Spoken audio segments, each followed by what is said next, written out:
Right. Good morning, good afternoon, good evening from wherever you are. Welcome to our webinar provided by Taqiim, Saudi Arabia Authority for Accredited Valuers. So before we start our webinar, there are a few housekeeping issues that I'm going to discuss with you. Firstly, we have got the Q&A. If you check on your bottom of your screen, you'll see Q&A. That's where you can put your questions if you have any questions or any suggestions. And two, we have got an icon, a global icon, written interpretation. We have got English and Arabic. If you want to listen this webinar in Arabic, you should select in Arabic, or if you want English, you should select English. So that is what we are going to do. And during the lesson, the webinar, we are going to have one of our participants who is going to speak in Arabic. Please switch on to the right channel so that you can hear your language of your preference. So today we are going to look at valuing yellow machines, a case study of dozers. So as you are all aware, dozers as a part of the yellow machines. We are going to use them as a case study, but basically we'll be looking at all yellow machines and we'll be zeroing in on the dozer. Why construction equipment known as yellow machines? They are known as yellow machines for safety. It's the reason why they are painted in yellow is for safety.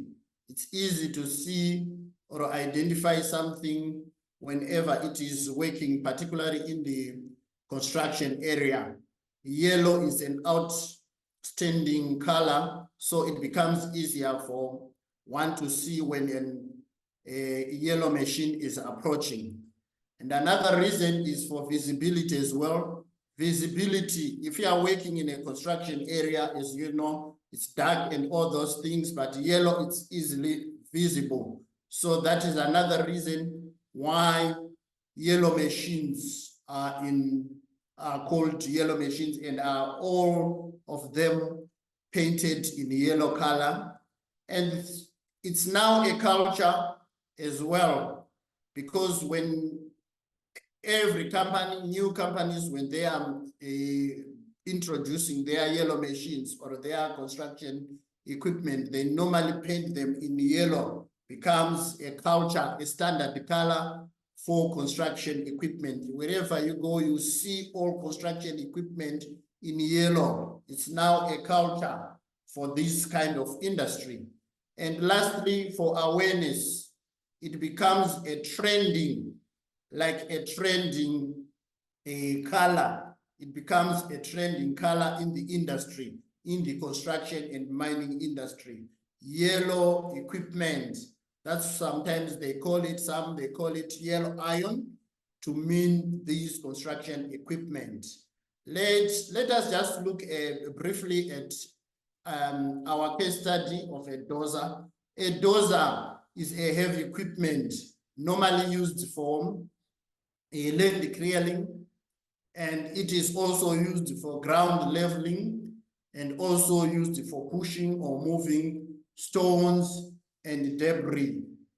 And you find dozer equipment or dozers being used in construction equipment, in mining, agriculture, and forestry as well. And key consideration when valuing a dozer, there are things that you need to consider whenever you are valuing a dozer. The first thing is the type of dozer. The type of dozer that you have. The type of dozer that you have.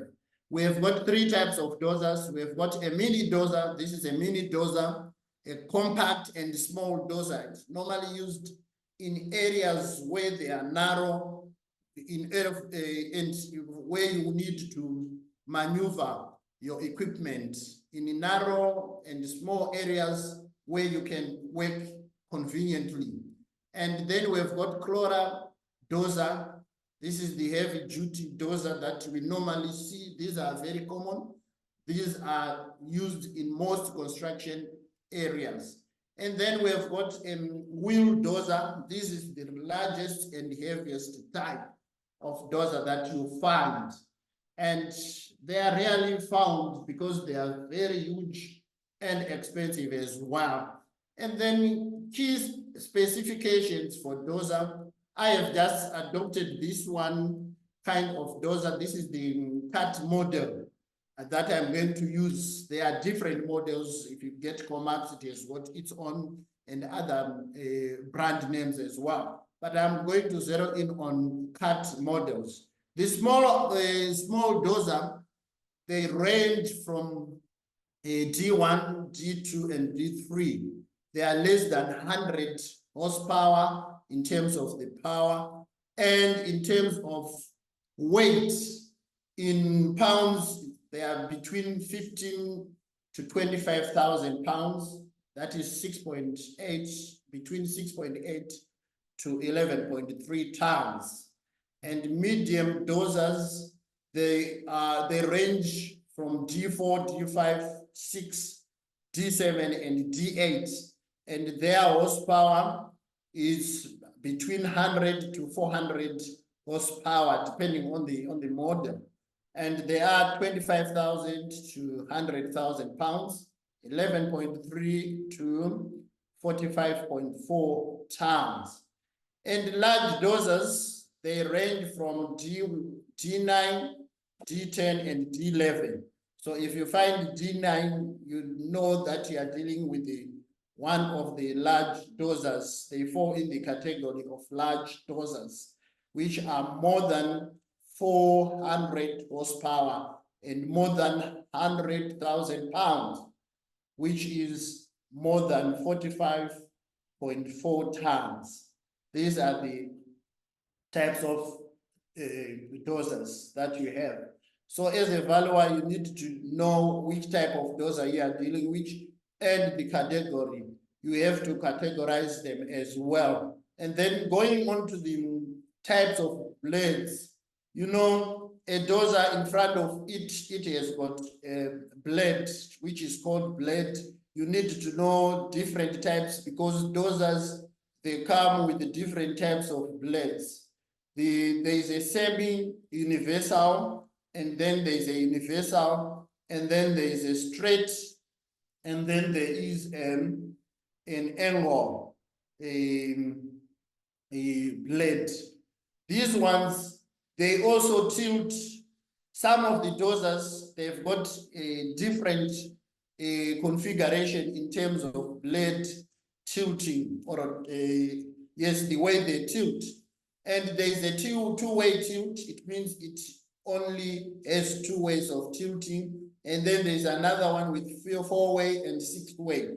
All this information is very, very important when you are doing valuation, especially when you are going to use a market approach or sales comparison approach, where you need to compare 2 types of dozers with the one that you find in the market. And then we've got the reaper. The reaper, these are a rear actor used to break up rocks and soil as well. This is at the back of the dozer. And they come also in different types. There is a single or a multi-shank type. Like the one on the picture is a multi-shank. Sometimes people, they call it a three-tier reaper. That is the way they can be explained. Sometimes it's a single, or it can be double, or it can be triple. So when it is more than one, it's called multi-shank type. And You find also you need to look at the dozer. Sometimes they come with an auxiliary hydraulic attachment as well, some other attachments depending on the use and where it is being used. So that is very important for a valuer to know the attachments that you find on the dozer. But for a standard dozer, you find it has got a blade and a ripper. But a ripper comes in different types, just the same thing with the blade as well. So you need to take note of that because they influence the value at the end of the day. And then we've got tracks as well. We've got different types of tracks that you find depending on where it is being used. We've got these closers, flat bar thread, and pyramid threads as well. So the one on the extreme left, this is the diamond type, and this one is the grocer type. And then these ones as well, they come in different width, these tracks as well. So you find it starts from about 600 millimeters, 800 and more, depending on what it is. If you have got a wider one, a wider track, normally it's comes with what is called a low ground pressure, LGP functionality. This one, it enables it, these are wide tracks for flotation. You find for flotation when you are working on places where it's very difficult to maneuver. Any car cannot pass through like in the sand. So you need a type of a track that will enable it. So the wider it is, it means the weight of the dozer is distributed widely as well. So there is a standard, normally they come in two, the standard or the LGP type. So you need to be aware of that, whether your dozer that you are valuing has got this kind of functionality as well. Then we've got the undercarriage. These are the components below the body. The cabin, below the cabin, you find there are some components that you find there. What is more important is to make sure that to assess the condition of those type of parts that are there. Are they not rusting, dirty, cracking, and all those things? That is what you need to do as well to assess the undercarriage as well.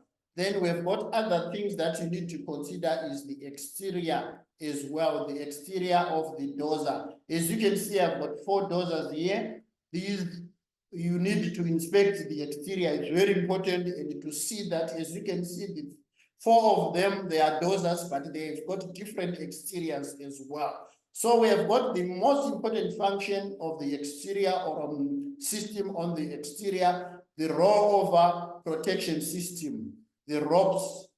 This one is there to protect, especially when the dozer roll over in the event of an accident, it spins or do something that is very terrible. So you need to be aware of that as well. So we have got, I'll start from the right. We have got this dozer that has got none. This one is the most dangerous because in the event of rollover, the operator is exposed because there is no protection for the operator. Then we've got the open ropes. This one has got this structure that is on top so as to protect the operator. This one, he is exposed to sunlight and the wind and dust as well. So that's why it is called open ropes. And then we've got the enclosed. This sometimes we call it a cabin, right? A cabin as well. It covers the operator from sun, dust, and wind as well. And there is an AC. Most of the time there is an AC, depending on where it is working, or a heater. if it is in the areas where where they experience high temperatures, low temperatures as well. And then we've got this one. This is the most delicate one. It has got ropes. This frame where it is written B147. This is the ropes system. That is the ropes system, and then the cabin as well. So this is the most safe dozer. So the safer it is as well, it has got an influence in the pricing as well as the value of the dozer as well. So inside the dozer, the interior as well, you find, depending on the type, whether if it is a nanny, you won't find an AC. But these days, most with the cabins, they've got AC, or sometimes they've got a heater as well, depending on where it is working. And then we've got the GPS. They have also GPS as well that will help the operator to be guided as he's working. And at the same time, there is on-board diagnostics. This is the system, the latest equipment or a system that is on the dozers as well, which will help to diagnose, to check any faults that might happen, and to look at the overworking and underworking of some of the systems on the dozer as well. The most important thing that you need also to consider is the engine of the dozer. Engine manufacturer, who is the manufacturer? Is it the CAMs and other types of manufacturers as well? You need to check the engine overhaul as well. It's very important. Some dozers have done some engine overhaul. Some are still yet to do that. You need to consider that. If it is done overhaul, you need to see how many hours has it covered after the overhaul. That is very, very important. That information will help you when we are now doing your valuation analysis as well. So it's very critical and important as well. So we are going further to look at the valuation processes as well. Since how do you do the valuation of yellow machines? But we are focusing on one machine. The way we are doing the dozer is the way that you do other equipment as well. It's the same processes and the same stages that you go through as well. The most important thing is to establish the scope of work. That is very, very important. I'm going to use the IVS, which is coming very, very soon, which has been published this year in 2024, but it's effective, the IVS, which is effective 31st of January 2025. Other VPOs have already adopted that and putting that into use. So that is very important and critical for you to make sure that you know the IVS that you are going to use. And here, IVS 101, paragraph 20.01 requires that the client and the valuer agree on the following items of the scope of work. You need to agree with your client the scope of work that you are going to undertake. And then the first thing is to know the asset to be valued. We are valuing a dozer in our case. Details of the client is very important.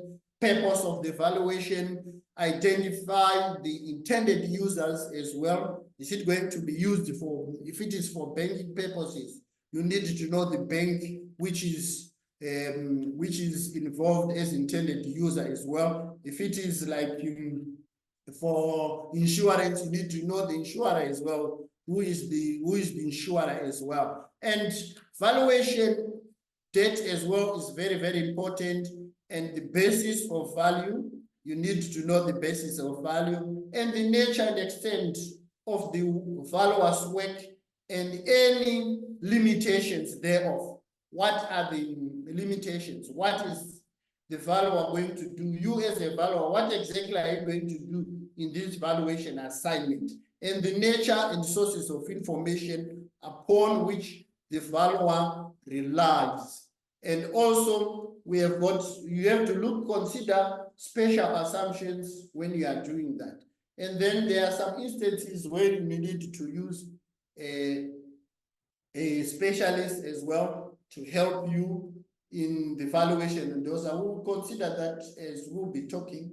And then these days we are talking of ESG, environmental, social, governance factors as well. You need to identify if there are any environmental factors, social and governance factors that might affect the valuation as well. And the type of report being prepared, it's very important to specify the type of report that you are working on as well. Then we've got restrictions on use, distribution, and publication being prepared as well. Your report, the usage of your report needs to be restricted to either the client and the intended users only. Not everyone is going to use that as well. And lastly, the statement of IVS compliance.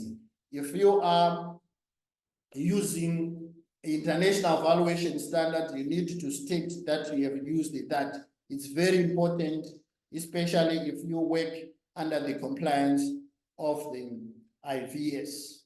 And then purpose of valuation, as you know, every valuation has got its own purpose or a reason for doing that. Sometimes the dozer, they want to dispose the dozer, or someone wants to purchase. If you want to purchase, you want to know what amount or what price can I bid or tender when you want to buy something. Bank collateral or secured lending as well. Banks, when they are financing you, sometimes they want to have the collateral or security lending as well. So what they need is to know the value of the assets that you have before they give you money. And then we've got equipment financing as well. There are some equipment financiers who are there in the in Saudi Arabia. They need to know the value of the equipment that they are going to finance. And then we've got equipment leasing as well. There are some companies which are involved in leasing of yellow machines. They require valuations, in most cases, to see the residual value and at the same time to know the value of the asset before they dispose it, should they decide to do that.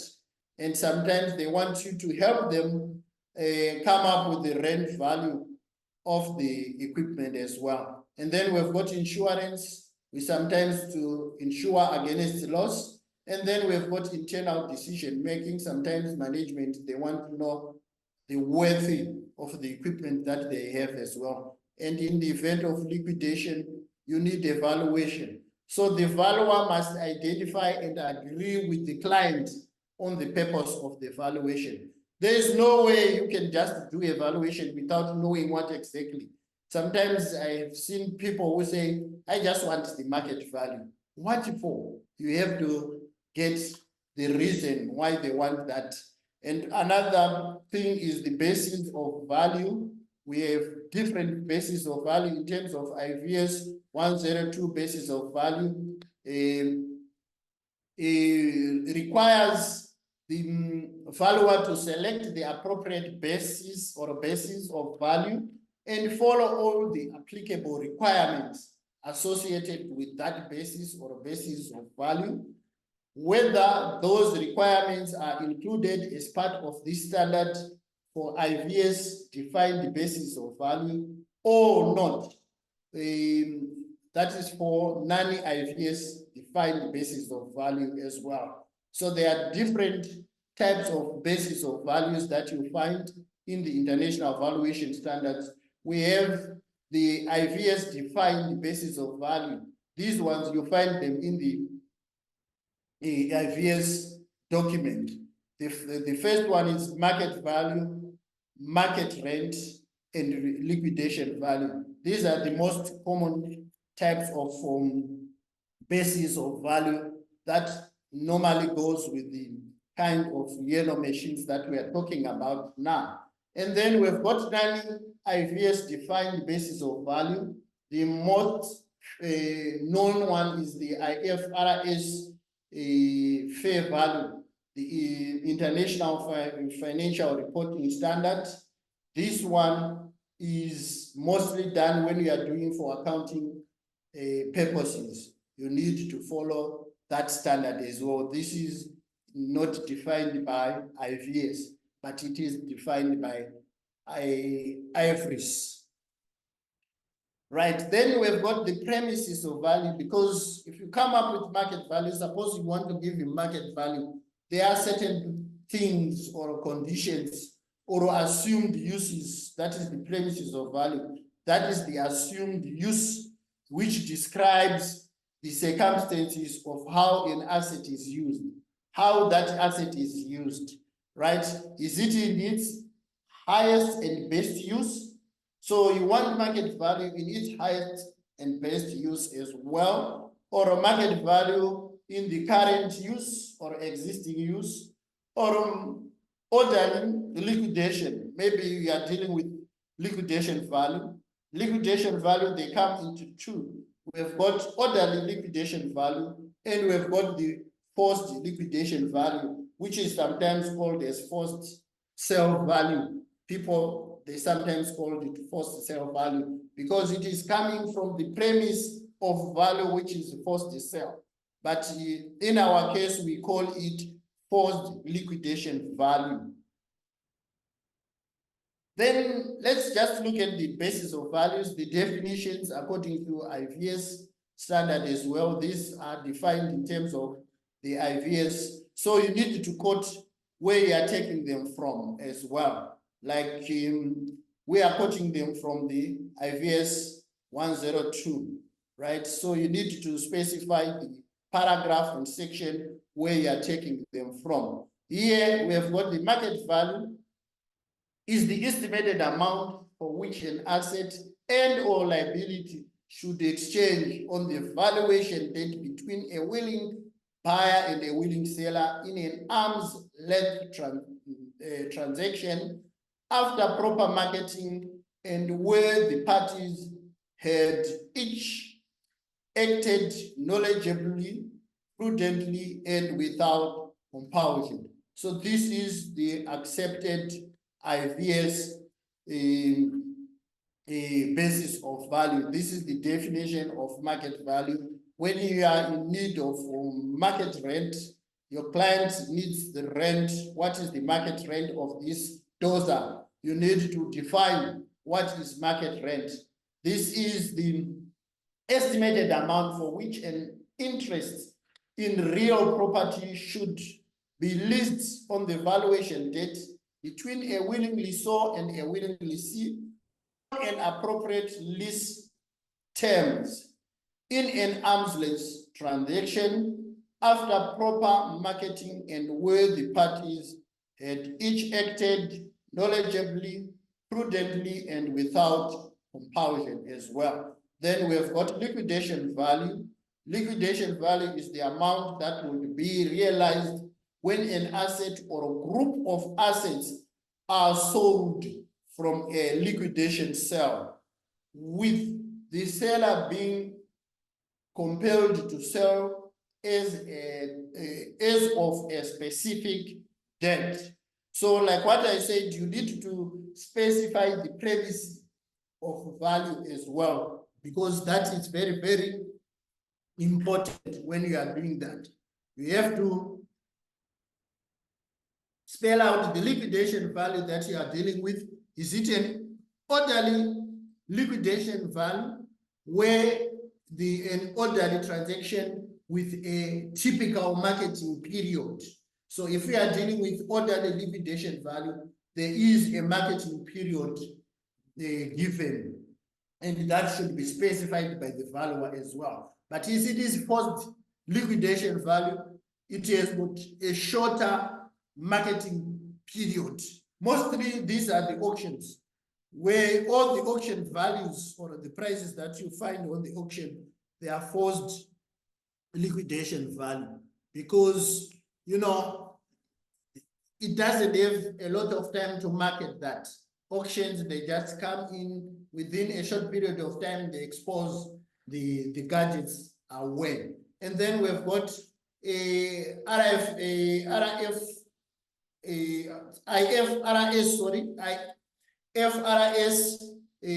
13, the fair value, defines fair value as the price that will be received to sell an asset or paid to transfer a liability in an orderly transaction between market participants at the measurement date as well. So that is very, very important. So whenever you are giving any basis of value, be it fair value, liquidation value, market rent, you need to specify and define it, cite the source where you are taking it from. So let's look at some of the aspects that you need to consider the asset to be valued. In this case, as you can see, we have got a nice looking dozer that is on this picture.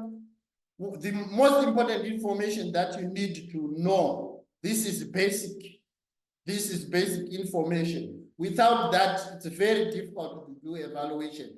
The manufacturer, model, year, working hours, serial number, condition, and you need also to tell us, to specify the hour meter. Is it accurate and verified?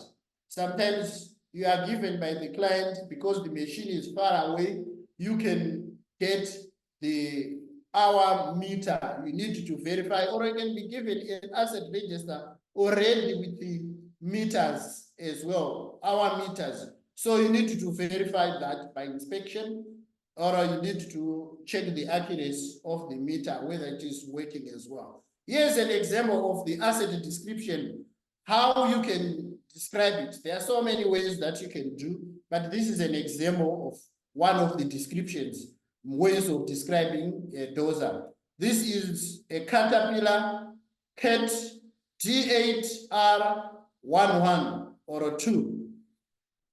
A crawler dozer with SU, that is semi-universal blade, single tilt, MS, that is mild steel, right? Mild steel reaper, multi-shank reaper, right? Multi-shank reaper, multi-shank reaper, 24-inch heads, and 2,500 hours. These are the working hours of the dozer. It has covered 2,500 hours. And then we've got a serial number. This is the serial number XYZ24. Good runner, working, the hour meter were verified. So this is how you can describe the dozer that you are dealing with if you are doing evaluation of this kind of dozer.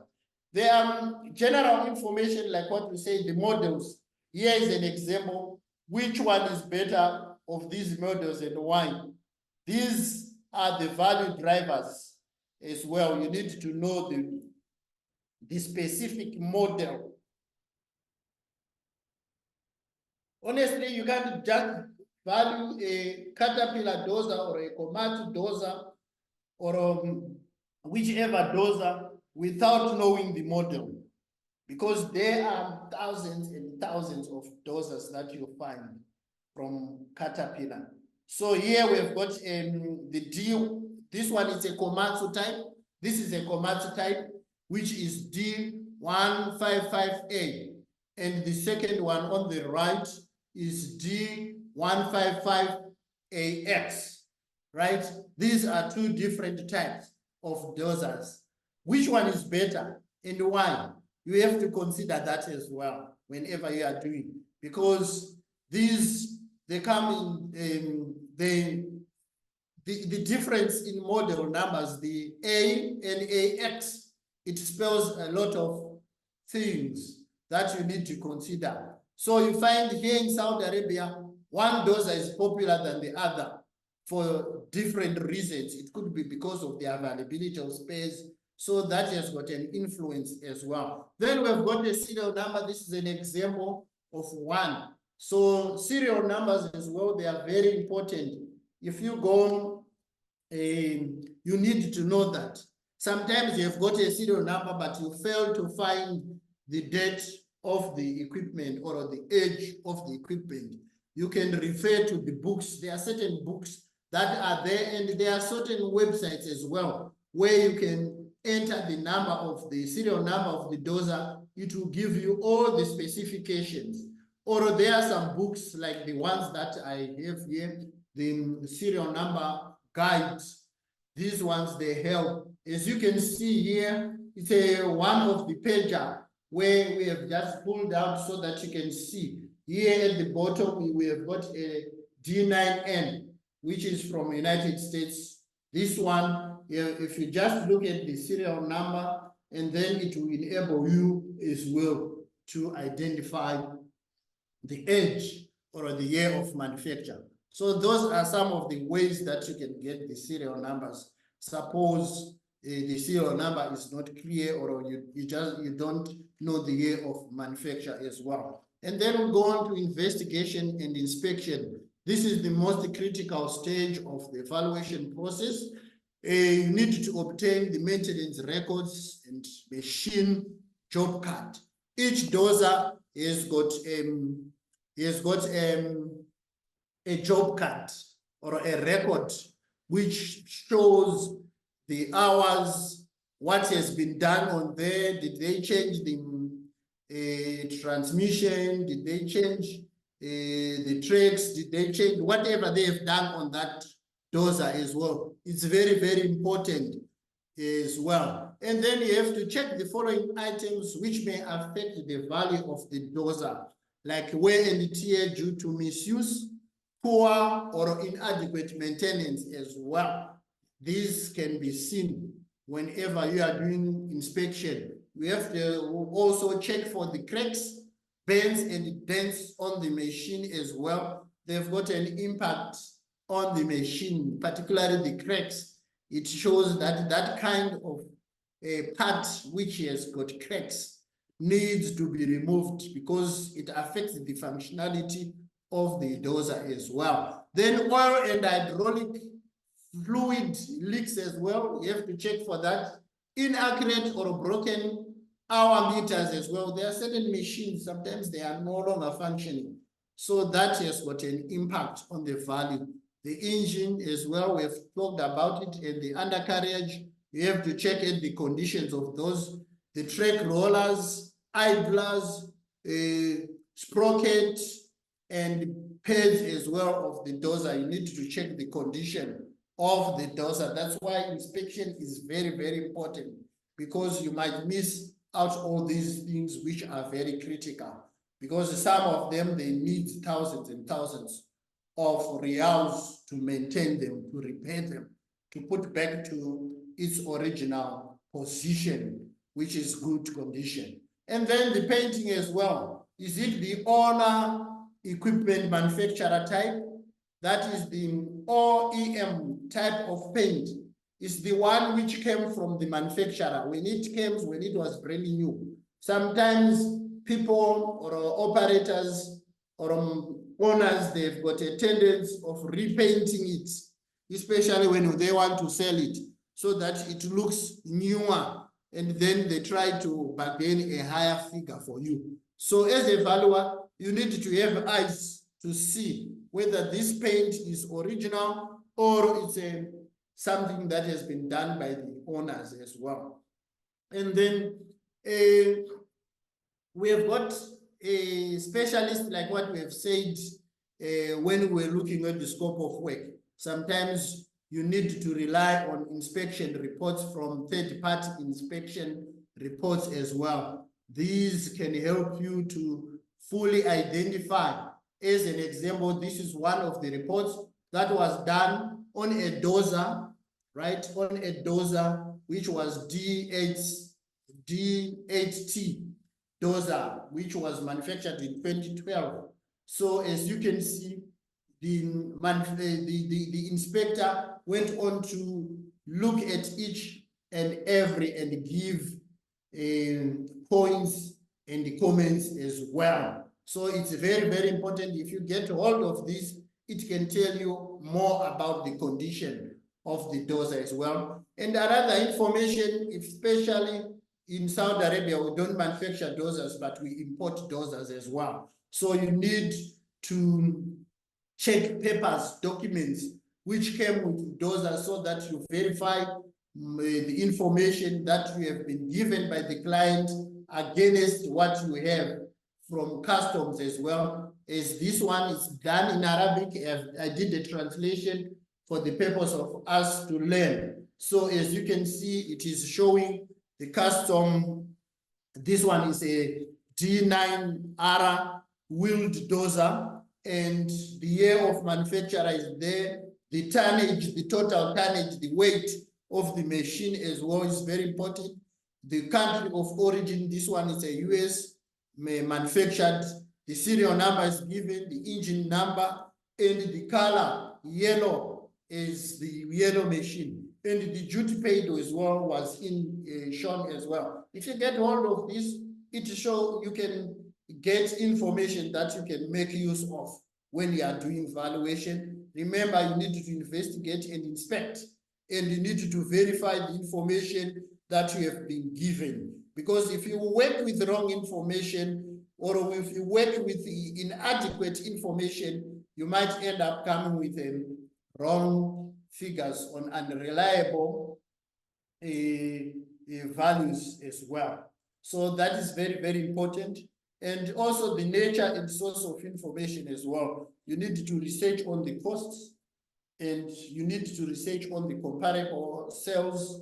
You need also to research on the income data. Are there any cash flows? Maybe if you are dealing with a machine lending companies, they've got information on the income of that, or other dealers, they can help you to get information on income as well. And then we've got the asset lives as well. You need to research that as well. Then we've got the the list of sources of information collected and researched. You need to know that you need to collect that information. Manuals, we have got manuals about the machine catalogs, suppliers, price list.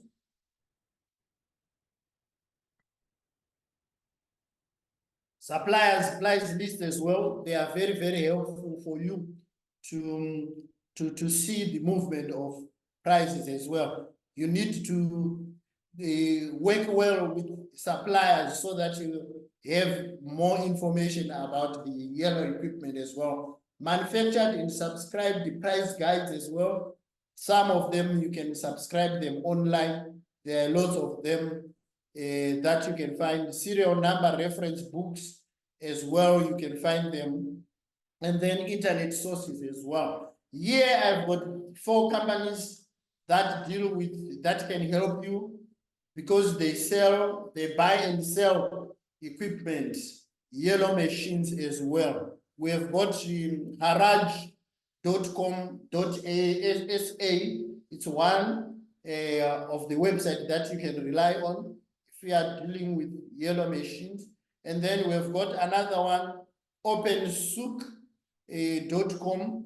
It also deals with yellow machines as well. And then we've got developers and designers, dd.net.sa. It's another company which supply dozers and other yellow machine as well. And then lastly, we have got the Saudi equipment.com. This one is a Saudi Arabian website as well, and supplier. They sell used equipment as well. So these are some of the sources that are available within Saudi Arabia. So I'm going to look at the market overview of dozers in Saudi Arabia. We have got a guest speaker who is an accredited valuer, a fellow member of Taqiim, specializing in machine and equipment valuation. He has over 30 years of trading in heavy equipment, construction, machinery and equipment in Saudi Arabia. and he's a machinery and equipment analyst. So he's going to just look at these points. His name is Mr. Abdullah Muhammad Aliabis. So over to you, Mr. Abdullah.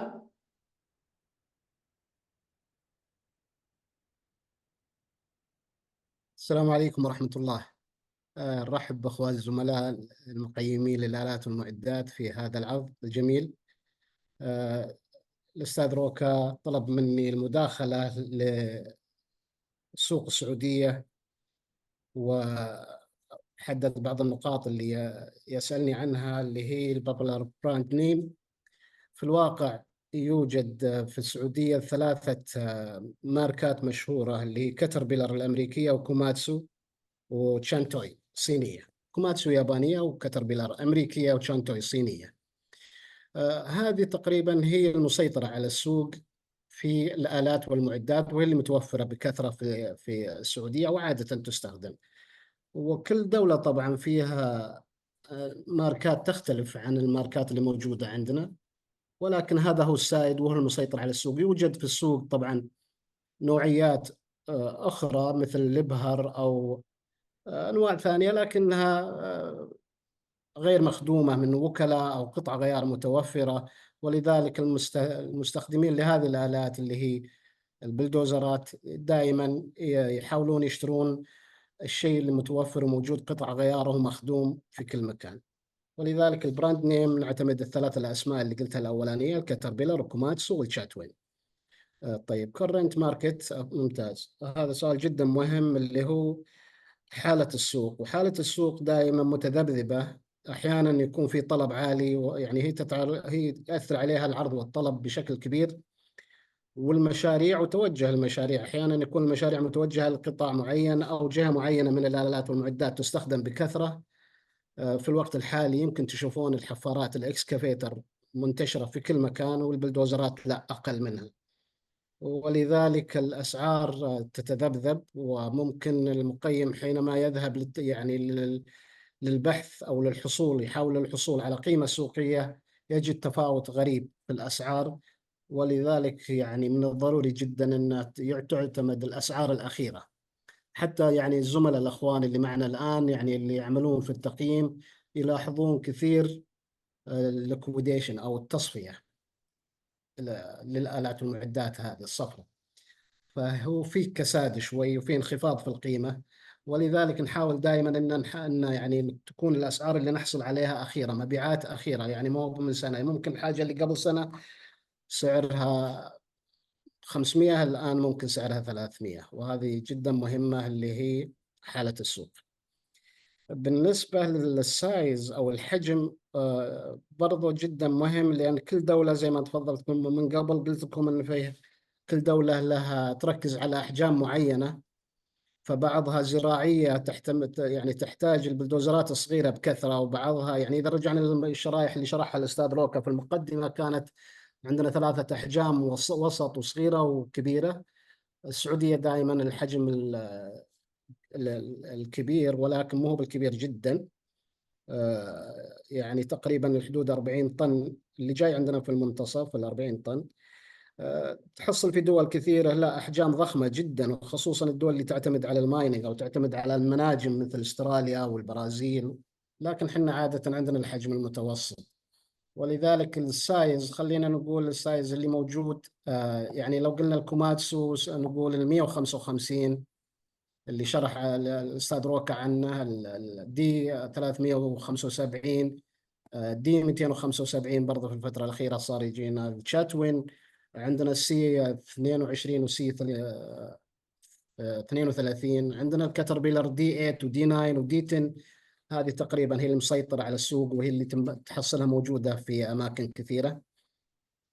فعندنا برضو البابليك سبيسيفيكيشن. البليد دائما او السكين الاماميه دائما ناخذها احنا، او الموجوده عندنا هي السكين الاماميه، تعتمد على طبيعه العمل: الوحل، الطين، التراب، الله يعزكم، الحجر، كذا. هذه تعتمد عليه. عندنا عاده الاس يو، سيمي يو، يعني قريبه من اليو لكنها ما بيو. السيو بليد هي اللي دائما منتشرة. الروبس اللي هي الكابينة. زمان طبعا الموديلات القديمة قليل أو نادر ما تحصل موجود فيها كابينة، ما كانوا من أول أو قبل فترة يعني ما كانوا يهتمون واجد بالتكييف أو راحة الأوبريتر أو السائق. الآن لا، الآن من الضروريات أنه يكون فيها مكيف، ويفرق في السعر ويفرق يعني تحسب. التراك شو هذا عندنا هو ستاندرد اللي موجود العادي، يعني العادي الجي اللي هو المثلثات او المسطحه او كذا. هذه عاده تستعمل في المناطق الوحله او عند البحار او عند الانهار. عندنا لا، احنا عاده نستعمل العاديه اللي هي كانت عندنا في الشريحه الاولى. طيب عندنا هذا ديلر انسبكت ذا دوزرز. هذه شوف استاذي الكريم، حضورنا اخواني الزملاء. طبعا انا ديلر. فعندنا الفحص شوي دقيق، يمكن اكثر من المقيم، لان احنا نركز على يعني وش اللي ياثر على قيمه السلعه. او ياثر على قيمه البلدوزر. اللي ياثر على قيمه البلدوزر غالبا في الغالب يعني اللي هو الاندر كارج، اللي نسميه احنا الاندر كارج، اللي هو الجنازير والرولات والايدلر والسبروكت هذه كلها هي اللي لها قيمه. يعني تقريبا 30% من قيمه البلدوزر رايحه فيها. انا عندي سلايد صراحه يعني بسيط، اذا سمحتوا لي اشارككم اياه. مستر روكا اذا سمحت لمشاركه Please go ahead. يا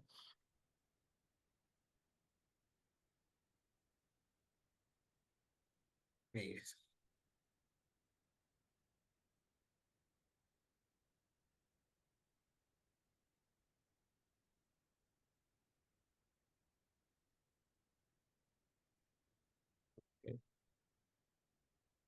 ما طلع معي كويس. انا ما ابغى اضيع وقتكم ثمين، لكن الصوت طالع الان واضح. طيب هو هذا. Yes, we can see it. All right, Thank very you. good, great. هذه طبعا أنا ببداها من البداية. عندنا شوفوا هذه مثلا احنا كخصوصيين في البلدرات وعملنا فحصنا شوي يكون فيه شوي دقة أكثر. آه البلدوزر نشوف الآن كيف مرفوع من الأمام ومن الخلف، معناته طرمبة الهيدروليك شغالة ممتازة، رافعة الجهتين الأمامية والخلفية. لاحظوا الرجل اللي على اليسار هذا جالس يفحص الجنازير واللي قلت عليها الرولات والسبروكت، لأن هذه الجزء قيمته عالية جدا. هذا السبروكت اللي أقول لك عليه هذا طبعا يعتبر غير جيد، لأنه مثلث شارب. هو العادة ما يكون لا شوي مليان، هنا يصير فيه فضاوة في الجير. هذا الآيدلر برضو يكون هنا، هذا حالته جيدة لا بأس. احنا هذا فحصنا، هذه طريقة فحصنا. والأستاذ روكا طلب مني يعني إن كيف تفحصون الآلات المعدات. هذه الرولات، شوف الرولة هذه جاية على شكل حرف يو من فوق، معناته مستهلكة جدا وتحتاج تغيير، وتغييرها مكلف جدا. فيعني لما تقارن معدة عندك تبغى تقيمها مع معدة هنا، شوف هذه كيف متاكلة. برضو هنا جاية حامل الجنزير من تحت، برضو عندنا مقوس زيادة هنا، شوفوا من هنا متاكل. هذه أشياء ضرورية جدا عندنا، يعني نحسب حسابها. الليكنج اللي هي الزيوت اللي طالعة من المعدة. هنا سماكة البلاطة، كم سماكة البلاطة هذه؟ عادة تكون 5 أصابع، هنا شكلها 4، برضو ممتازة جدا. وهذه يعني دائما تشوفها، أحيانا تكون ما يكون فيها إلا أصبع واحد. هنا المواقع هذه دائما ناخذها بالحسبان، لان هنا يكون في كسر ولحام، ونتاكد انه ما يكون في كسور ولحام وتهريب. هنا مثل شايف الزيوت طالعه من هنا، هذه اشياء نحسب حسابها ونعتمدها كثير. عندنا السيريال نمبر، هو من الاشياء الضروريه جدا والمهمه. يعني السيريال نمبر هو يعني من واقع عملنا وخبرتنا نعرف، يعني هذا 38000 السيريال نمبر حقه، معناته 155 A-1 مثلا. لما يكون 50000 يكون D155 A-2، لما يكون 70000 كذا. فها موديلاته فوق 2000. لذلك دائما ضروري جدا انه يكون السيريال نمبر للمعده المقارنه قريب من المعده اللي بتستعمل، يعني بتقارن فيها. يعني لما يكون عندك معده السيريال نمبر حقها 50000 وكذا، تقارنها بمعدة السيريال نمبر حقها 50,000 وكذا، يمكن 50,000 و52 57، المهم انه يكون قريب منه لان سنة الصنع، لان صعب احيانا الحصول على سنة الصنع للآلات والمعدات هذه. طبعا هذا طريقة الآن بالصور كيف نشيك على كل جزء في المعدة، وهذا الكونديشن ريبورت اللي تكلم عنه مستر روكا في السابق. عندنا السؤال اللي بعده كان اللي هو البابلر سبيسيفيكيشن. اوكي، هاو ديلر ريسبكت دوزرز، هذه انتهينا منها. ديلر ادفايس، اوكي ممتاز جدا. وات از ماي ادفايس، يعني نصيحتي للاخوان، لاني انا يعني شايف ان فيه شوي مشكله انك تحصل على السعر من السوق وتروح تتكلم مع الديلر او البياع او صاحب المعرض او كذا، وهل بيعطيك المعلومه ولا لا. من واقع تجربه بسيطه وخبره بسيطه، الوضوح والشفافيه جدا مهم.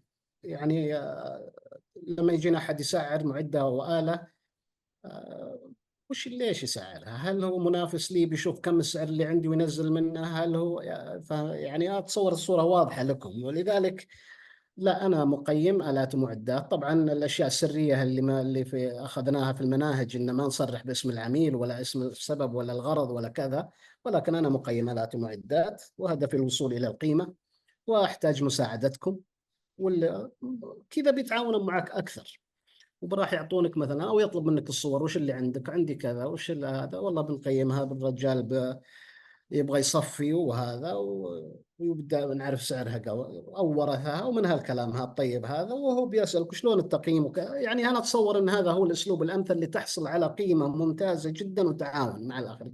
قد تواجه ناس ما يساعدونك، لكن في الغالب يساعدونك في الكلام هذا.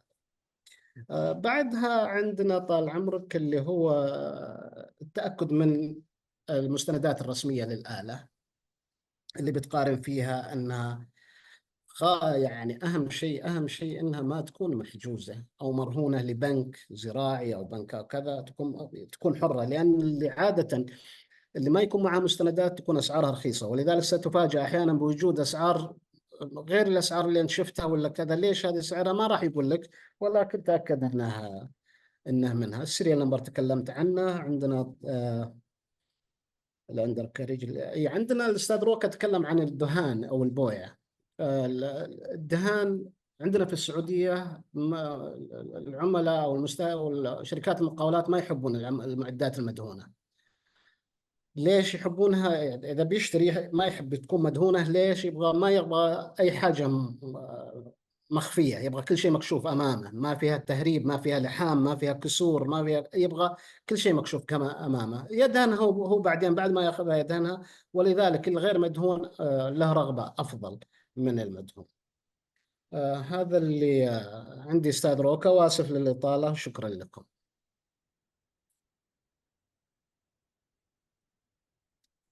معي استاذ Thank روكا. you very much, Mr. Abdullah. But I'll take you back to one slide. Let me go back to my slides. There's one where I want you to, yes, this slide, we have got a Komatsu D155A and Komatsu D155AX. Which model is very popular in Saudi Arabia? And can you explain the reason? طيب، عندنا الدي 15 اي اللي على اليسار هو هذا المرغوب والموجود، والاي اكس هذا لا ما هو مرغوب وسعره. يعني القطعتين هذول لو كانت امامي حجمها واحد وكانت الثنتين هذه امامي، لان الاولى اللي هي A هذه مستوردها الوكيل وموجود قطع غيارها متوفره في كل مكان. الاي اكس لا، قطع غيارها فيه مشكله كبيره، ولذلك اللي على اليسار ممكن يكون سعرها حدود 600,000، بينما اللي على اليمين راح يكون سعرها 350 360، يعني تقريبا نص تقريبا، مع ان الكونديشن واحد، يعني الحالة واحدة. ملاحظة بسيطة مستر روكا والاخوان الزملاء المقيمين، شوفوا البلاطات اللي تكلمنا عنها، شوفوها على اليمين وعلى اليسار. لما قلت كم فينجر كم اصبع، شوفوا اللي على اليمين كم ارتفاعها، وشوفوا اللي على اليسار كم ارتفاعها. هذه من الاشياء الضرورية جدا، لان قيمة الجنزير الواحد تقريبا حدود 120,000 للجهتين. فهي مؤثرة للقيمة. تفضل أستاذ روكا. Okay, thank you very much for clarifying that. As you can see, one is more than almost half of the other as well. So in other words, valuers, they should always deal with work with the dealers so that you really understand what exactly is happening. So we are moving on to the valuation approaches. Valuation approaches in terms of IVS 103 are applicable to the valuation of yellow machines as well. They are applicable to the evaluation of yellow machines, and depending on the following factors, the nature and state of the machine as well. And another thing is the information available, and also the facts and circumstances surrounding the valuation as well. Are there any statutory requirements you need to consider as well? Are there any mandatory requirements which might be given by regulatory authority as well? So that will determine your valuation approaches. And I believe we all know the traditional valuation approaches that we have as well. The traditional valuation approaches that we have as well. So how you select them, it depends with the purpose, intended use, and the context of the particular assignment that you are dealing with. Are there any statutory or other mandatory requirements applicable in Saudi Arabia or in the jurisdiction concerned? So you need to know which jurisdiction are you dealing with and what are their requirements, so that you can use the right approach to come up with reasonable values which are credible as well. So I'm going to look at the approaches and how we can apply them to the valuation of a dozer as well.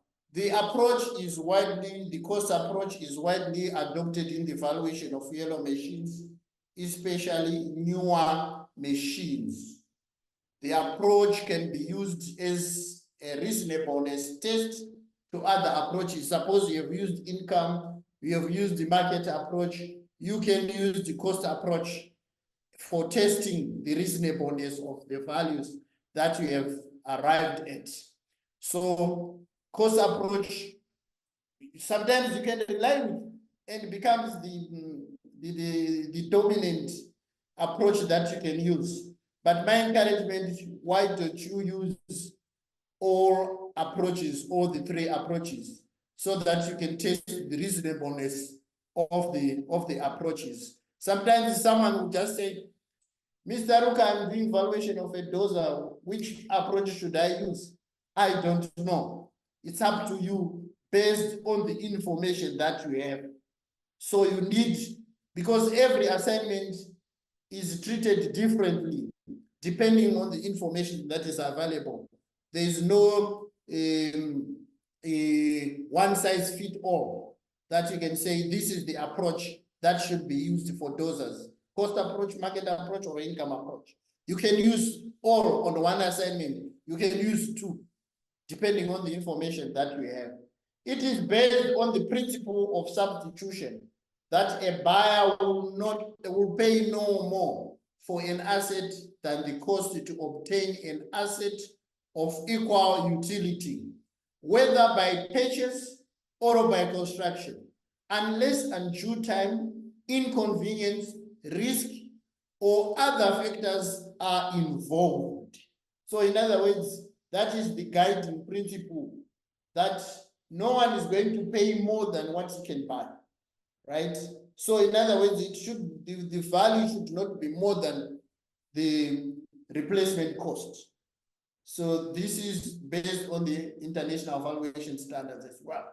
And the approach entails the determination of the replacement costs. You need to come up with the replacement cost first, and then go on to allow the deduction of all forms of physical deterioration and obsolescence to arrive at an opinion of value.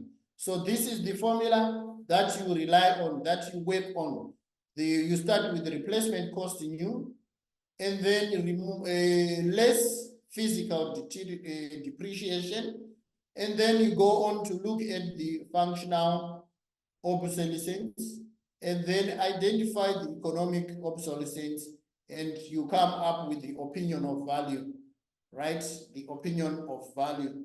That's how a cost approach is done. And sources of costs new, because when you are using cost approach, you are starting from the replacement cost new.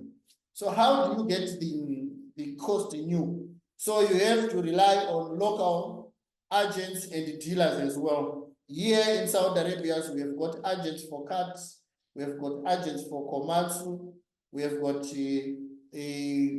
agents for Liber as well. So as you can see, these are some of the dealers that we have.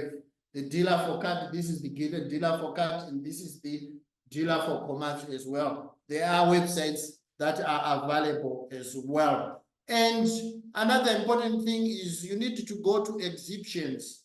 We have got exhibitions that are done annually by Big Five Construct Saudi. It's going to, this year it will happen in February, and the next coming exhibition is in February next year. Continue to check the websites, and you need to attend there. They will bring all different kinds of yellow machines, and all dealers can provide information. So that's, take advantage of that and create a database for yourself so that you can use in future. And then we've got published sources which are international, like Machinery Trader, and then we've got Equipment Watch. If you Google them, you can see them on their websites and collect more information. Banks and finance houses as well, they can help you because they finance equipment of similar nature to the dozer that you are valuing. They can provide information as well. And sometimes they get some market analysis or market bulletins from different manufacturers as well. So it might be helpful. Equipment leasing companies in Saudi Arabia, they can provide you as well. Even equipment owners, the owner of that equipment that you are dealing with, you are going to value, you can ask for the cost new as well from them. They can assist you because they know the suppliers, they are always in touch, so they can help you to secure that. And we've got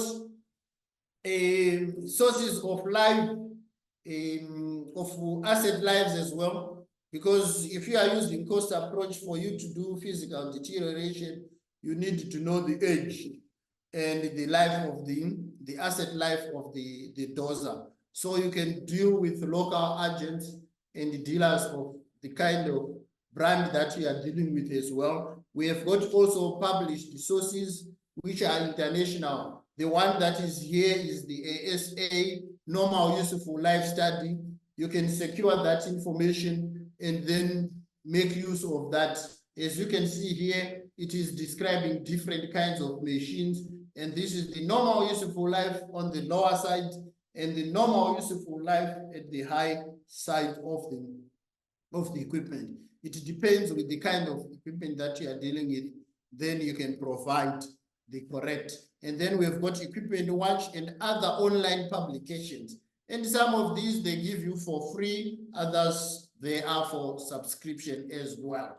And then we go on to look at the physical deterioration. When you are looking at physical deterioration, information to do with physical deterioration, you can get it from the local agents and the dealers as well. They can provide you with information, and as well as the published sources as well, like what I've mentioned.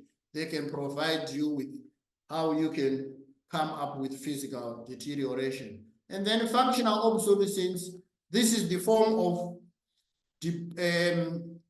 depreciation in which the loss in value or usefulness of an asset is caused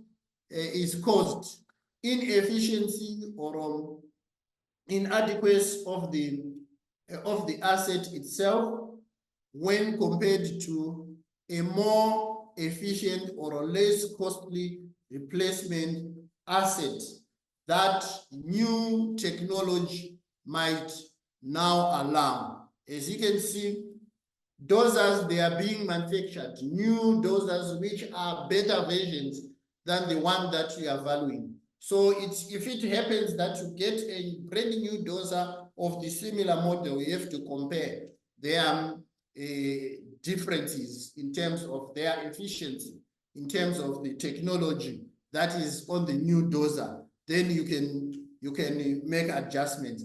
These are some of the things that you need to consider. New designs produce more efficient dozer than the existing designs. So the dozer that you have, there are better versions that are now available. So you need to consider that as well. Improve the fuel efficiency. The old dozer, sometimes it can consume more fuel within the same hours with the brand new. So you have to compare as well. Improve the safety features such as sensors, rear and side cameras as well. It's another change in technology as well. Then we've got better control systems, automated control systems in new replacement costs, in replacement assets as well. You find the latest version has got automated controls as well, GPS integration, telematics integrations that can guide you and also monitor the health of the dozer as it is working. We've got eco-friendly engines as well. As you can see, there's a global awareness in terms of the environmental issues as well. So new engines, they are being manufactured which are less pollutant than the old versions as well. So you need to consider that as well when you are doing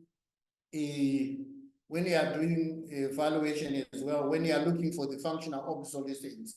So the difference in terms of engines, it's a functional obsolescence.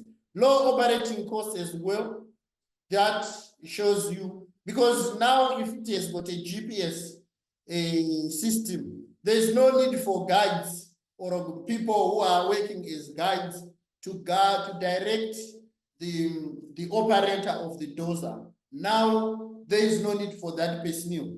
So it means saving costs as well. So you need to take that as a functional obsolescence as well. Then changes in environmental regulations, especially in terms of new emission standards as well. You need also to consider that as well. It affects the value of the dozer. That is functional obsolescence as well. Then we go on to economic obsolescence.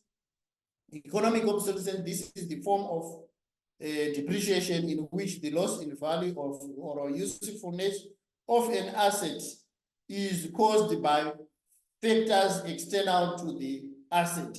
These are not within the asset, but these are external assets that the asset cannot control, but they affect the value of the asset, like changes in environmental regulations as well, and as well as the availability of spare parts locally. Like what we have heard from Abdullah. Abdullah has said one dozer of the same model, one has got spare parts which are available locally. So people, they tend to favor that kind of dozer. So that is an example of economic obsolescence. So if you are dealing with the one which is not popular, you are bound to reduce the value because of the unavailability of spare parts. Which brand names are preferred locally? If we bring a different brand name which is not known locally, it's very difficult to sell it. So it means that is an economic obsolescence that will impact on the value of the dozer as well. The status of the construction and mining industry as well. You need to check what is happening in the construction and mining industry. Is there any boom? If there is a boom in the industry, there is high demand of assets. But if there is a recession in those type of, or a depression in those kind of industries, then we are bound to see a lot of machinery lying idle, and it affects the value as well of the dozers as well. Economic fundamentals such as inflation, low labor cost as well, they've got an impact on the value of the dozer as well. Changes in construction and mining industry, focusing on new mining and construction techniques as well. So in other words, there were instances where they used to do open cast. Now they are going for shaft mining, which does not need the dozers to be there to clear the soil and to move rocks and debris. So it's no longer required. So that has got an impact as well. So if they change their construction techniques as well, it has got an effect as well. So maybe they are moving from shafts, right? Shaft mining to open cast mining. So it means there's a high demand of dozers. So it will affect the value of the dozer as well. And then we go on to look at the scarcity of resources as well, unavailability of spare parts to keep the dozer running as well. Is it because of the unavailability? Is it because of certain issues to do which are external? Then that will impact the economic obsolescence as well.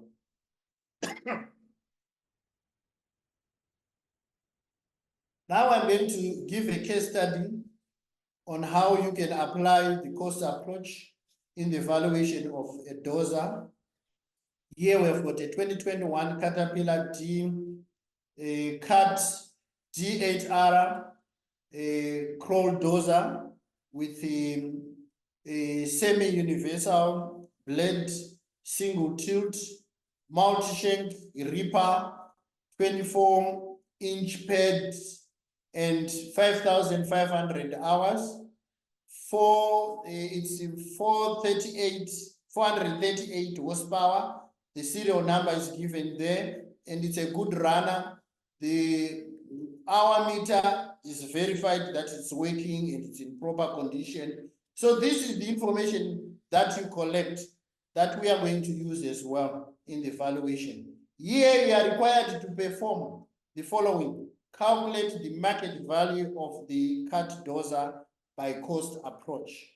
So this is what we are going to do. This is how you do. There's extra information that you are provided as well when you are doing that. Remember our scope of work. There are certain things that you need to know. The date of valuation is given 31st of December 2023. And the normal useful life of dozers is 15 years from the year of first use, or 20,000 working hours as well. So 20,000 working hours. This is the life. Sometimes the life of a dozer is known by the working hours. It goes 20,000 hours, and they will say it has seen its age or its life, or it is 15 years. Then it can be measured in terms of life, in terms of ages as well. And then the machine has outstanding maintenance work according to OEM schedule, costing 48,000 Saudi riyals. As you can see, this is curable depreciation as well, right? So there is an outstanding work that needs to be done as well. So you need to consider that as well. It's very important. This information, sometimes you derive it from you get it from the maintenance or job cards of the machinery. That's where you get that information. And then the local CAT agent indicates that a brand new CAT T8R costs Saudi riyals 2.3 million, right? 2.3 million for this kind of dozer when it is brand new. So here we go. How do we do our calculations? Remember, we start with the replacement cost. We replacement cost. We go on to measuring the physical deterioration. So here, what we are going to use is it's use to total use formula. Use to total use formula based on the running hours.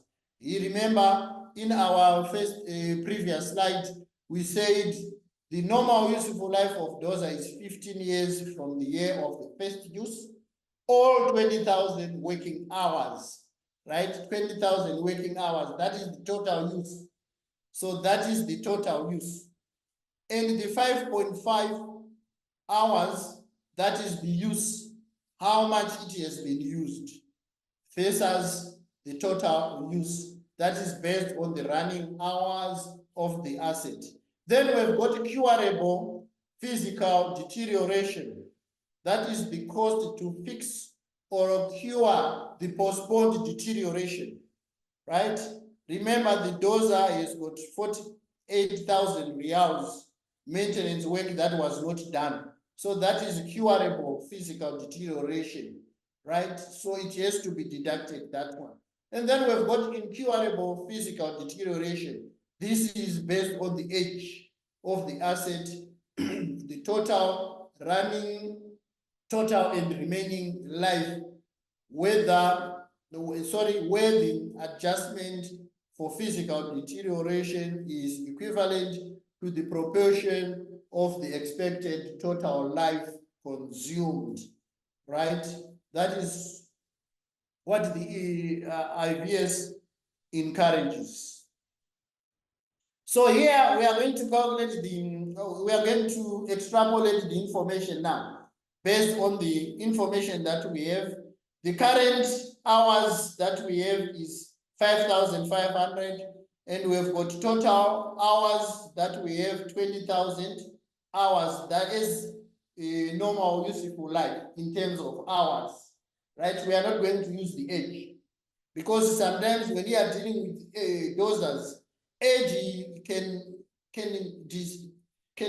misguide you. It can mislead you as well, because sometimes a dozer is overused and it gets to 20,000 in the first 10 years, right? So it is overused, and sometimes it is underutilized. You can find a dozer which is 10 years old and it has 2,000 hours. So are you going to use the age? So in this case, rely mostly on the working hours first. That is the first port of call, right? So in this case, we are going to use the working hours.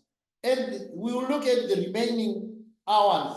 The remaining hours, if we subtract 5,500 from 20,000, we have 14,500 remaining hours. So the depreciation, our depreciation is 28%, or a percentage good, that is 73, right? Percent. So our depreciation is going to be 28% in this case as well. So let's look at this. Here we go. We have got our, this is the solution, how the valuation has been done. Replacement cost new, which is 2.3 thousand reals. Less curable physical deterioration. We've got an outstanding work which was not done, so we need to remove that. So 48,000, and then it gives us 2.348.055 reals, 2.3 million reals. We remove, we say less incurable physical deterioration. That is 28%, right? 28%. If we say the 5,500 divided by 20,000, you get 28%, right? So here we go. We subtract it from the subtotal from our previous calculation. The 28% of this 2.3 is 605 657,455. So if we subtract it, we get 1,690,600. That is the remaining figure that we have. And in this case, we don't have any functional and economic obsolescence.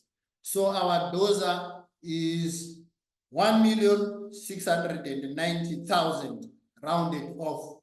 That is the market value that you derive, that you get from there. And then let's go on to the explanation, like what we said, 48,000 is coming from the outstanding maintenance work according to OEM schedule, costing 48,000. And the total current hours over total hours, this gives you 2.7, right? I've just rounded off, that's why I said 28,000. In case somebody might follow through and see 27.5%. I have just rounded it off to 28 for the purpose of this webinar. And then we go on to look at the market approach. We're going to look at the market approach. It can be applied to valuation of dozers, yellow machines as well, because the machines are homogeneous and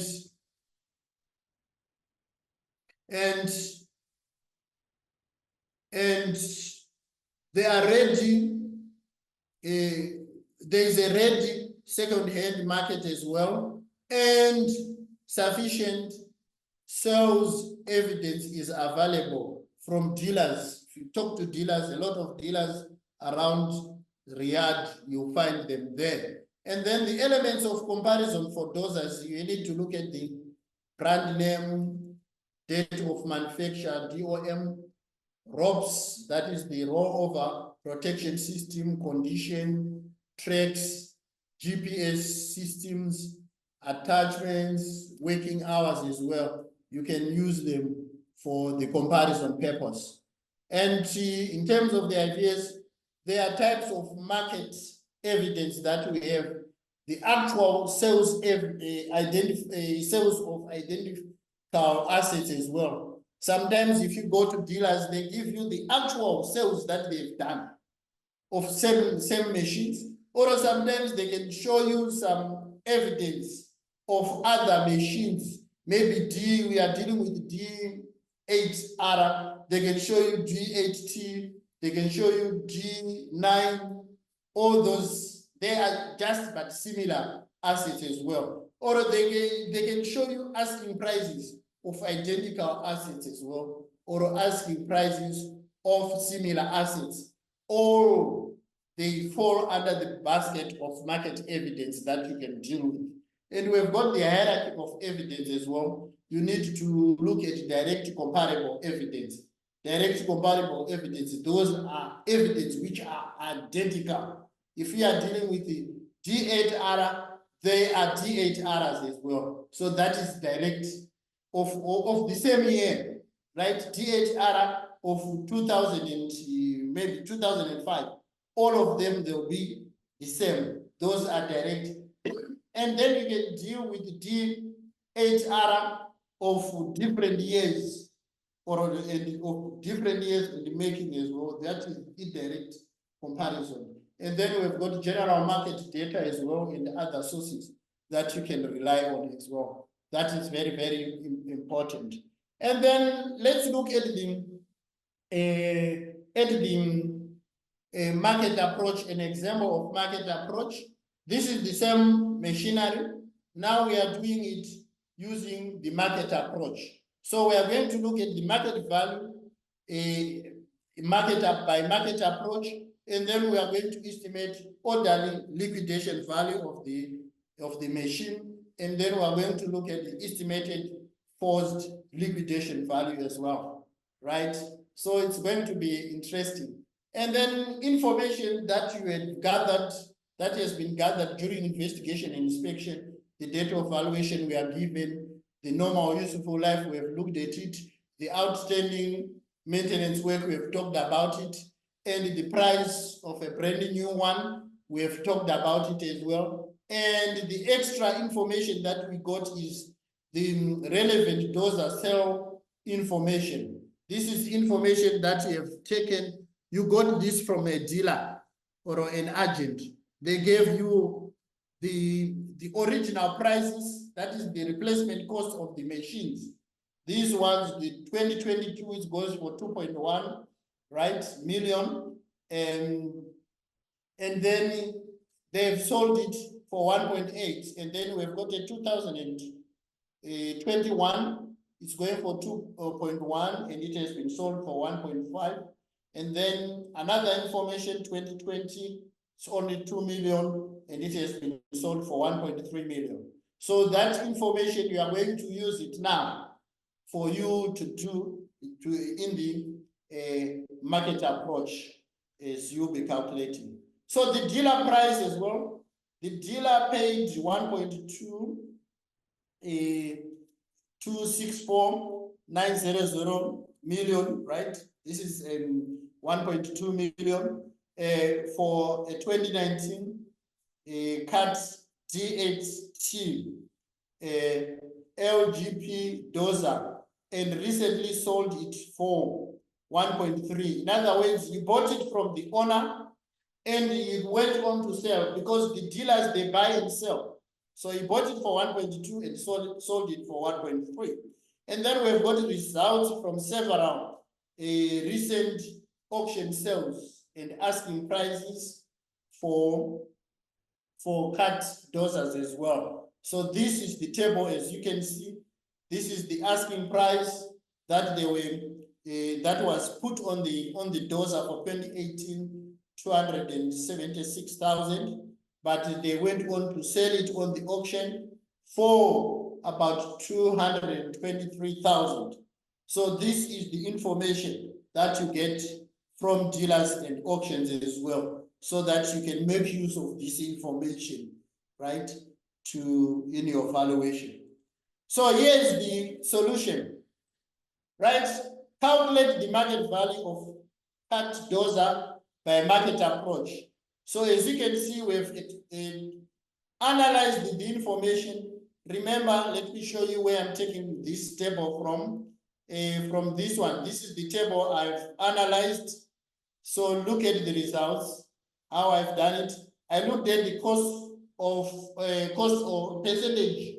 It's percent of cost, sorry, percent of cost, right? Percent of cost, that is one of the methods of market approach.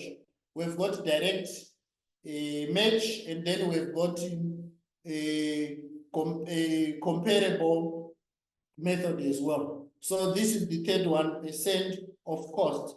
So we went on to look at the percent cost. That is the output of sales and sales price divided by original price. And then you get 88% for the first one. The second one, you get 73%, and you get the third one, 63. So we had three comparables. And then the average, if you look at the average, it's 75%. So it shows that dozers, their price on average, right, from the based on their ages, dozers can be sold for 75% of their original cost, right, in this current market. So how did we come up with the value? The market value of the DHR is calculated as follows. This is the price of a brand new one, which we were given 2.3 million times 75%. You come up with 1.7 million, and you remove less outstanding or EM maintenance value.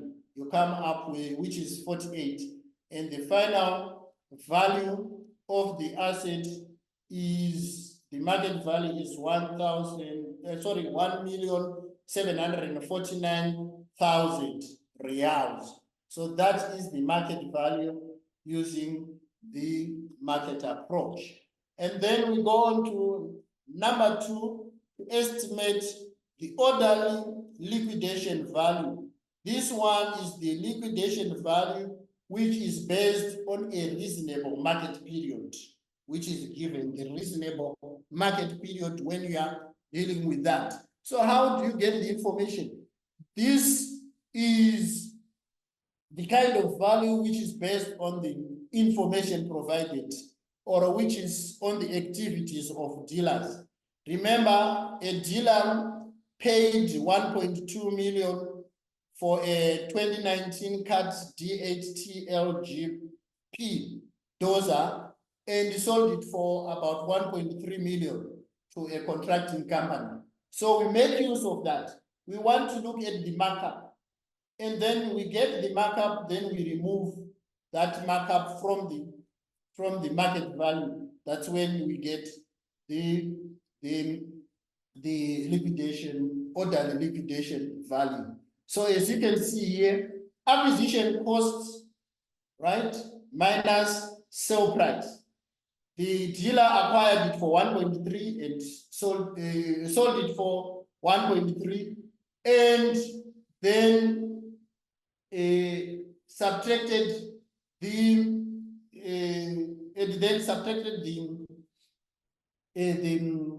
sale price. That is the price that he purchased it from, and then this divided by the acquisition cost as well, and then you come up with a 9%. So the outcome of this divided by that, you get the percentage, right?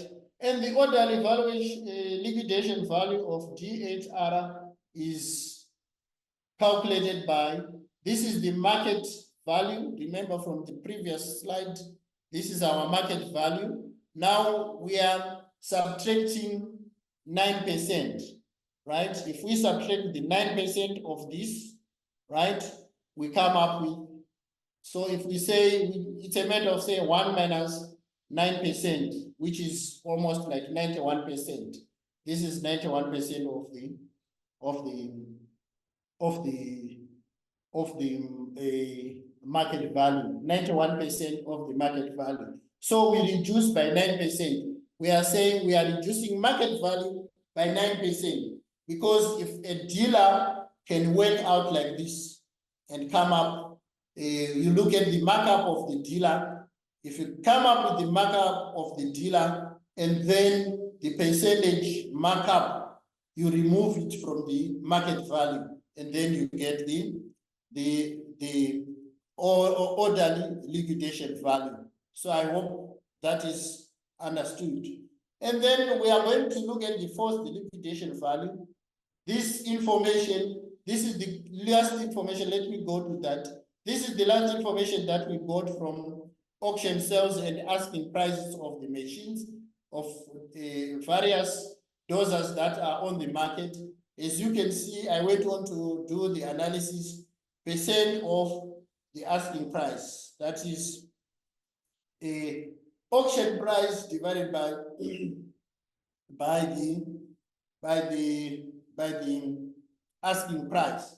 So you came up with 80, 81, 85, 95, 81, 85, 85. And then if you take the average, you come up with 84%. So that's 84%. That is what is the,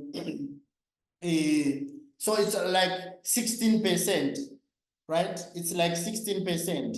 We are reducing the market value by 16%. We are reducing the market value by 16%, right? We are reducing by 16%. So it's a percentage of the asking price versus the auction. So this is how you come up with the forced liquidation value as well. Then income approach provides an indication of value by converting projected cash flows to a single current value.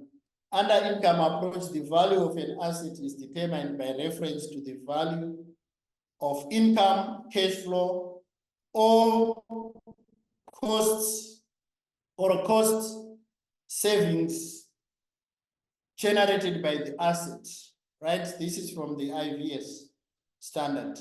So the income approach is rarely used in the valuation of yellow machines.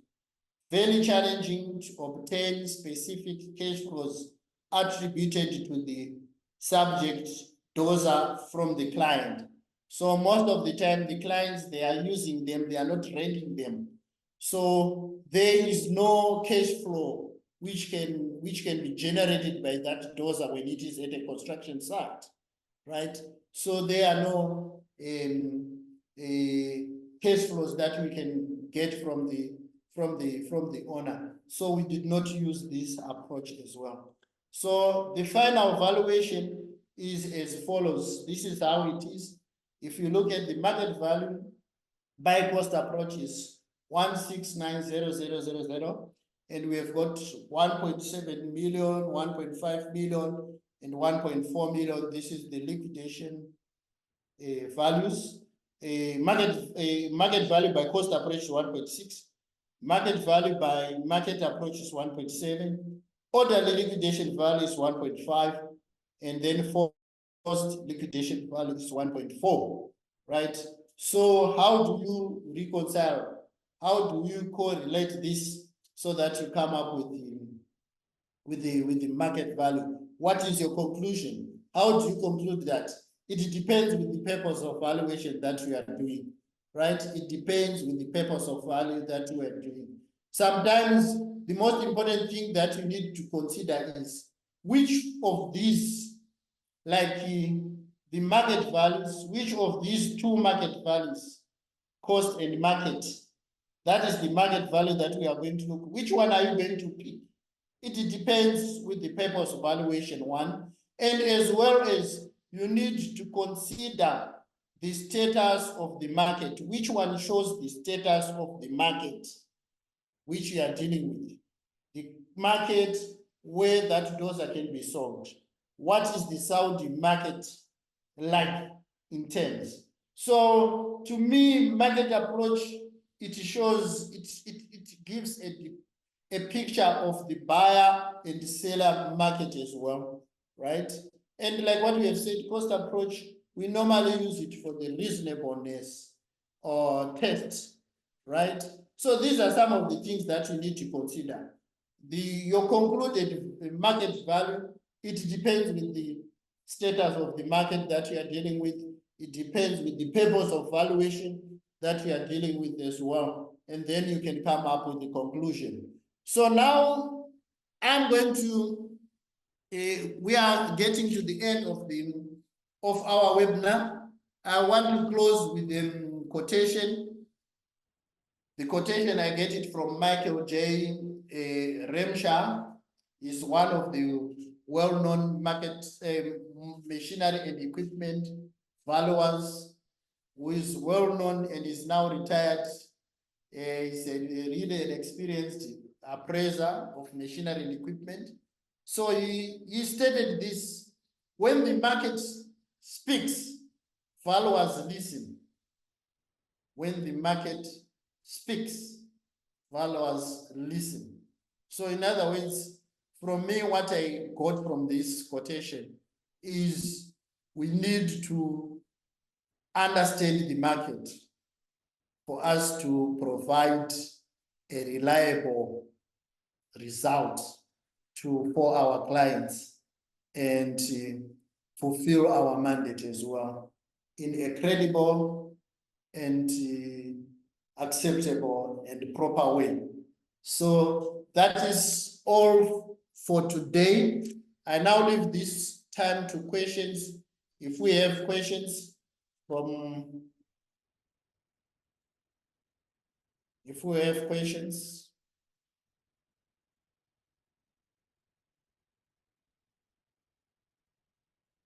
Mr. Roca, if you allow me, there is a question and answer. Okay, you can read it.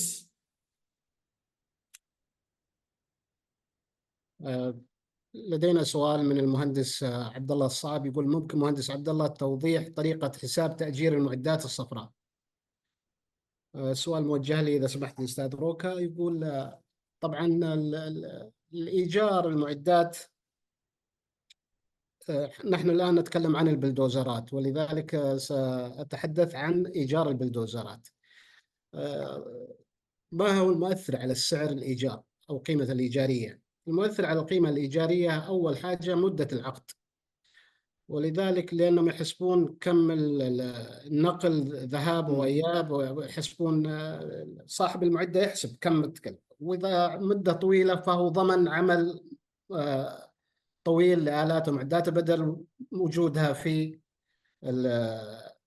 المستودع. فمدة العقد جدا مهمة. الثاني المهم في الإيجار الأرض أو الموقع الموجود فيه.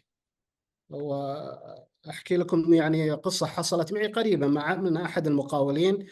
كان يبلغ يعني يتكلم معي، يقول انه مستاجر معدات ومعدات التاركها، لان القيمه الايجاريه اقل تكلفه من معداته، لان الارض اللي تشتغل فيها المعدات تؤثر بالسلب على المعدات بفتره يعني تختلف لما تكون تشتغل في حجر صلب او تشتغل في رمل، فهو ترك معداته واستاجر لانه افضل له الايجار. هناك ستاندرد معين معروف عند ايجار الالات والمعدات. دائما المدة الإيجارية شهر، عدد ساعات العمل 260 ساعة في الشهر، يعني بمعدل 10 ساعات، معدل 26 يوم عمل في الشهر ل10 ساعات يومية. هذا هو الستاندرد المعمول فيه. الأعمال الصغيرة اللي تستهلك يوم يومين أسبوع كذا، هذه لها اتفاقيات خاصة. ولذلك دائما يحسب المعدة طبعا ما نتكلم عن حجمها ونوعها وكذا، هذا موضوع آخر، ولكن نتكلم عن المؤثرات على القيمة سواء أنها المعدة كبيرة أو صغيرة، اللي هو الأرض وعدد ومدة العقد. هذه هي أهم شيء. يعني على سبيل المثال البلدوزر طبعا، والعرض والطلب، العرض والطلب له تأثير. مثلا البلدوزر الآن اللي هو الحجم اللي تكلمنا عنه او اللي تكلم عنه الاستاذ روكا، اللي هو متواجد او متوفر بكثره، مثل الدي 8 او ال 155 او الشتوين 222 او 32، تقريبا بحدود 26,000 شهري مثلا، يعني بالمعدل يومي 1000 ريال، على اساس عقد طويل، شهرين 3 شهور 4 شهور مستمره، ويكون في اتفاقيات بين المؤجر والمستاجر على الفيول او الديزل، العماله، الخدمه، مثل الاشياء هذه. ولذلك تلاحظون الان مثلا في طلب كثير على، خلينا لو طلعنا، معليش استاذ روكا، طلعنا على البلدوزرات شوي، رحنا لانك نتكلم عن اليالو ماشين. الحفارات الان شوفوا كثير، الاكسكافيتر شغلتها الان عليها طلب اكثر من غيرها، خصوصا في المشاريع الجديده اللي مفتوحه الان، فسعرها، سعر الايجار فيها ارتفع، والمؤثر اللي هو العرض والطلب. هذا بخصوص الاستفسار للاستاذ عبد الله. الميكروفون معك استاذ روكا. Okay, thank you so much. I don't have anything to add there. I think you have explained it well. What I can say is we are going to, in future, have a webinar on equipment rental as well, on how we can calculate the rental, and as well as the residual values as well of those equipment as well. It's something that I've taken note of. Then we are going to explain it in great detail. Thank you. Another question, Mr. Abdullah? Is there another question? هناك سؤال أيضا من المهندس عبد الله الصعب. سؤاله حول العمر للآلات والمعدات، على أساس أن يقول حسب ما ذكرتم 20,000 ساعة إذا اشتغلت بمعدل 8 ساعات في اليوم، يعني تقريبا بعد 8 سنوات تكون سكراب. هل هذا ممكن؟ وهل يفرق نوع المعدة كتربيلر أو تسوسان عن مثلا؟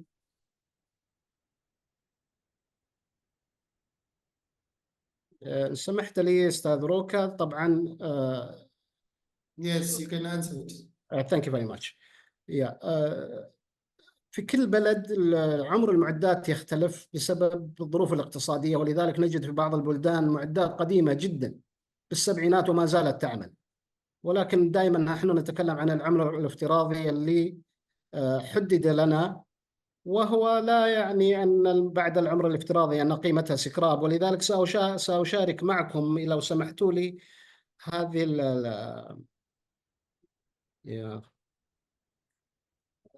Mr. Rock, I cannot share because you cannot screen. Oh, you want to share? Okay, Okay. just Okay, I want to share. I want to share something. yeah, you can share. All right. Then, yeah, this is the latest one. عفوا, هذه آخر نشرة الاساي estimated usual life أو العمر الآلات والمعدات. ولو كتبنا هنا دوزر طلع عندنا الآن العمر الكونستراكشن ماشينري أو المعدات، يعني حاط العمر لها من 10 إلى 15 سنة، اللي هو تراكتور دوزر. وهذا يعني تقريبا المعدات اللي عندنا يعني تشتغل أكثر من هذه. ولذلك ننبه إلى حاجة معينة أو شيء ضروري ذكر في المقدمة، أن هناك 3 نقاط تؤثر على عمر المعدة، اللي هي الأتموسفير أو هيئتها الخارجية، هل هي تعمل أو ما تعمل، أو يعني ممكن يكون حالة الصدى والحلى فيها لا تعمل. ولذلك هذا. والمينتننس اللي هو الصيانة للآلة والمعدة، لأن بعض الآلات والمعدات يخسر عليها ويدفع مبالغ ضخمة وتظل تستمر فتعمل. الثالثة اللي هو appraisal judgment أو هو تقييم المقيم نفسه، يرى المعدة هذه أنها صالحة للعمل وتعمل ولها قيمة سوقية أو انتهى عمرها وراحت سكراب. Mr. Rock, please correct me. You are my teacher, so. Okay, that's great. So as he has explained, and when it comes to equipment, the life of equipment, like if you are using the hours, you need to understand that that machine is not used 365 days as well. So in your calculation, you might have to consider that the working hours might be different as well. And for you to get the total working hours of each yellow machine, you need to speak to the dealer. The dealer can tell you that if a machine is 20,000 or 25,000, depending on the dealer, this is what they can guarantee the life, the usage of the machine. So these hours, total useful lives, are given or are recommended by the dealers as well. So it's not a matter of just picking any hours and put them. So you need to get correct information in terms of hours before you do the calculations of that as well. So rely on the information from agents or suppliers. Do we still have another question in Arabic, or I can go to the English ones?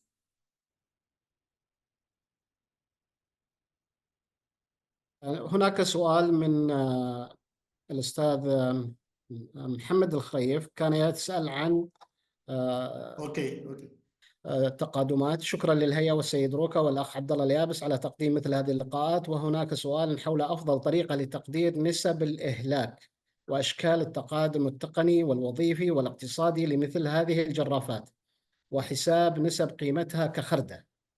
وهل يشترط تحديد نسب محددة لكل نوع من أشكال التقادم، أم الأمر متروك لتقدير المقيم؟ تفضل أستاذ روكا. Right. The physical deterioration, functional and economic, I think we have explained some of the how you can calculate, particularly like physical. We have said you can use age over life, or you can go on to use the other methods like the current use divided by the total life as well. It's another one. You can go on to use the straight line, depending on the use on the purpose of the valuation. because we can't subscribe to you that use this method, but there are certain methods. And when it goes to functional obsolescence as well, you have to look at to compare the equipment, the latest one, and your subject asset that you are valuing. What is the difference technologically in terms of functional obsolescence? If they've got a GPS, how much did it cost to put that GPS? If that is the difference. So that is the functional obsolescence. So you need to quantify that. Look at the functional obsolescence. What is it? If it is in terms of fuel efficiency, the latest one is more efficient in terms of fuel consumption than the one that we have. For you to get to that, if you talk to the manufacturers or dealers, they will tell you that that difference in terms of monetary value, it's so much. Then you can use that as your functional obsolescence. So that's how you identify the functional obsolescence and try to monetize it, quantify it in terms of percentage or in terms of monetary value as well. That's how you can do it. If there is telematics integration, how much does it cost to upgrade that to this level? Then they can tell you, because telematics and the GPS integration, these are gadgets that can be put on any machine. So the cost of putting that gadget so that it functions with a GPS, your machine to function with the GPS, that is the functional obsolescence that you need to deduct from the cost that you have costing you. So that's how you can deal with that. The economic obsolescence, that is the same thing. All the factors, identify the factors that are affecting that, right? If it is the environmental regulations, right? For you to upgrade your machine to meet those new environmental requirements, how much does it cost? That is the economical obsolescence that you need to do that. So as a valuer, you need to identify the factors that are affecting it and then try to come up with a percentage or a monetary value or amount. Then you can deduct it from the cost. That's how you can deal with that one. Then I'm going to read, because of our time now, we have got only 3 minutes left. I've got from Mr. Kelvin, what is the basis of value in arriving at orderly liquidation value and forced liquidation value? Those are the basis of value. The basis of value is orderly liquidation value. That is a basis of value. The forced liquidation value, that is a basis of value. Those are the basis of value, right? That you'll be showing, right? So in other words, you're asking yourself and answering this at the same time. You're asking a question and giving the answer at the same time. Because the basis of values, order liquidation value is the basis of value.